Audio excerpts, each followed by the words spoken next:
સુરત શહેરમાં વહેલી સવારે પડેલા સામાન્ય વરસાદે જ મહાનગરપાલિકાની પ્રી મોન્સૂન કામગીરીના દાવાઓની પોલ ખોલી નાખી।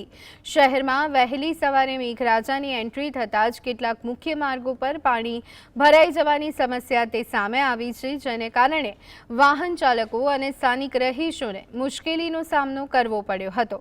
શહેરમાં કેટલાક એવા વિસ્તારો છે જ્યાં દર ચોમાસે સામાન્ય વરસાદમાં પણ પાણી ભરાઈ જવાની કાયમી સમસ્યા છે। આવી સ્થિતિ આજે વહેલી સવારે પડેલા વરસાદમાં પણ જોવા મળી હતી। ઉધના નવસારી રોડ પર સામાન્ય વરસાદના કારણે રસ્તાની એક તરફ ઘૂંટણસમા પાણી ભરાયા હતા। સુરત શહેરની અંદર મોડી રાતથી વરસાદ વરસી રહ્યો છે। વહેલી સવારે ધોધમાર વરસાદને લઈને સુરત નવસારી રોડ પર પાણી ભરાવાની સ્થિતિ જોવા મળી હતી। આપણે દ્રશ્યો બતાવ્યા છે।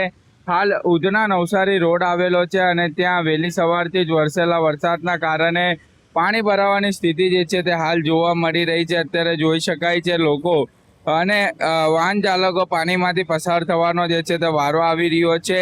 હાલ વરસાદે વિરામ લીધો છે, ત્યારે વરસાદી પાણી જે છે તે ધીરે ધીરે ઉતરી રહ્યા છે, પરંતુ ઉધના નવસારી રોડ પર અવારનવાર પાણી ભરાવાની સ્થિતિ જે છે તે હાલ જોવા મળતી હોય છે અને આ સ્થિતિ ફરીથી જે છે તે સર્જાઈ છે। ઉધના નવસારી રોડ પર પાણી ભરાવાના કારણે અનેક વાહનો પણ બંધ પડ્યા હતા।